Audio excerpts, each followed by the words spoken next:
నమస్తే, నేను Maruthi Ram. One voice న్యూస్కు స్వాగతం. సిద్దిపేట జిల్లా గజ్వేల్ శ్రీ కృష్ణాలయంలో అయోధ్య ట్రస్ట్ సిద్దిపేట జిల్లా అధ్యక్షులు డాక్టర్ ఆకుల నరేష్ బాబు మీడియా సమావేశం నిర్వహించారు.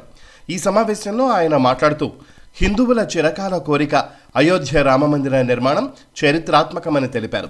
దాదాపు 500 సంవత్సరాల కోరికైన అయోధ్యలో రామాలయ నిర్మాణం పూర్తి కావడం శుభపరిణామమన్నారు.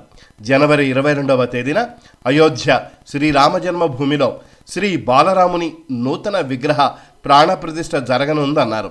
ఈ సందర్భంగా దేశవ్యాప్తంగా పండుగ జరుపుకోవాలని శ్రీరామ జన్మభూమి తీర్థక్షేత్ర ట్రస్ట్ పిలుపునిచ్చిందని తెలియజేశారు. జనవరి 1 నుండి 15వ తారీఖు వరకు ప్రతి గ్రామంలో ఇంటింటికి అయోధ్య పూజిత అక్షింతల పంపిణీ కార్యక్రమాల్లో ప్రతి ఒక్క హిందువు పాల్గొనాలని పిలుపునిచ్చారు. జనవరి 22న ప్రతి గ్రామంలో దేవాలయాల్లో పూజలు భజనలు నిర్వహించాలని, శ్రీరామ నామ జపాన్ని స్మరిస్తూ సాయంత్రం ప్రతి ఇంట్లో 5 దీపాలు వెలిగించి ప్రార్థించాలని సూచించారు. జై శ్రీరామ్, జై శ్రీరామ్, జై శ్రీరామ్, జై శ్రీరామ్, జై శ్రీరామ్, జై శ్రీరామ్, జై శ్రీరామ్, జై శ్రీరామ్, జై శ్రీరామ్, జై బోలో హనుమాన్ కి, రామ లక్ష్మణ జానకి, జై బోలో హనుమాన్ కి, రామ లక్ష్మణ జానకి, జై బోలో హనుమాన్ కి. చాలా సుదీర్ఘ పోరాటం తర్వాత శ్రీరామ జన్మభూమి అయినటువంటి అయోధ్య లోపల శ్రీరాముని యొక్క బాలరాముని యొక్క విగ్రహ ప్రాణ ప్రతిష్ఠ కార్యక్రమం జనవరి 22 తారీఖు నాడు జరగబోతున్నది. ఈ సందర్భంగా శ్రీరామ జన్మభూమి తీర్థక్షేత్ర ట్రస్ట్ వాళ్ళు కొన్ని కార్యక్రమాలు దేశవ్యాప్తంగా చేయాలని పిలుపునివ్వడం జరిగింది. ముందుగా ప్రతి ఇంటికి అయోధ్య లోపల పూజింపబడినటువంటి అక్షింతలు గ్రామానికి అందజేయడం జరిగింది.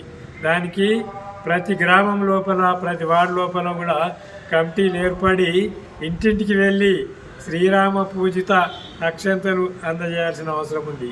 దాంతోపాటు ఈ జనవరి 1 నుంచి 15 వరకు ఈ కార్యక్రమం అవుతుంది.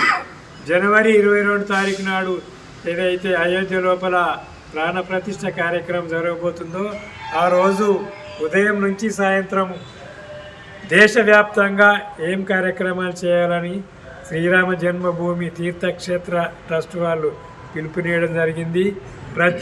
ఈ సందర్భంగా ప్రతి దేవాలయం లోపల ఒక పండుగ వాతావరణం లోపల శ్రీరాముని యొక్క ప్రాణప్రతిష్ఠ కార్యక్రమాన్ని ఆనంద ఉత్సవాల మధ్య ఒక పండుగ వాతావరణం లోపల దీపావళి ఏ విధంగా జరుపుకుంటామో ఆ విధంగా జరుపుకోవాల్సిన అవసరం ఉంది.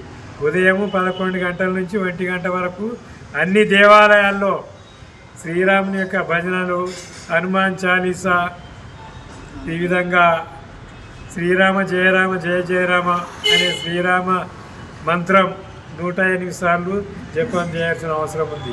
12 గంటల తర్వాత ప్రాణప్రతిష్ఠ కార్యక్రమం ఉంటుంది. అది దేశవ్యాప్తంగా అన్ని టెలివిజన్ల లోపల టెలికాస్ట్ చేయబడుతుంది. ఈ సందర్భంగా ప్రతి దేవాలయంలో కూడా ఒక టీవీ కానీ ఎల్ఈడి స్క్రీన్ కానీ పెట్టి భక్తులందరికీ ఇది ప్రదర్శించాల్సిన అవసరం ఉంది. 1 గంట తర్వాత తీర్థప్రసాదాలు, అదేవిధంగా అన్నప్రసాద వితరణ కూడా చేసి ప్రతి యొక్క భక్తునికి శ్రీరామ జన్మభూమి యొక్క విశిష్టత తెలియజేయవలసిన అవసరం ఉంది. ఆ రోజు సాయంత్రం ప్రతి ఇంటి లోపల 5 దీపాలు వెలిగించాలి. కనీసం 5 దీపాలు. 5 దీపాలు ఎందుకంటే 500 సంవత్సరాల సుదీర్ఘ పోరాటం తర్వాత మనకు శ్రీరామ జన్మభూమి లోపల ఒక భవ్యమైనటువంటి రామ మందిరం నిర్మాణమైంది. ఈ సందర్భంగా జనవరి 22 నాడు బాలరాముని యొక్క ప్రాణప్రతిష్ఠ కార్యక్రమం ఉంది. కాబట్టి ప్రతి ఇంటి లోపల దీపావళి జరుపుకున్నట్టు కనీసం 5 దీపాలు వెలిగించాలి. విద్యుత్ దీపాల అలంకరణ కూడా చేయించుకోవాలి.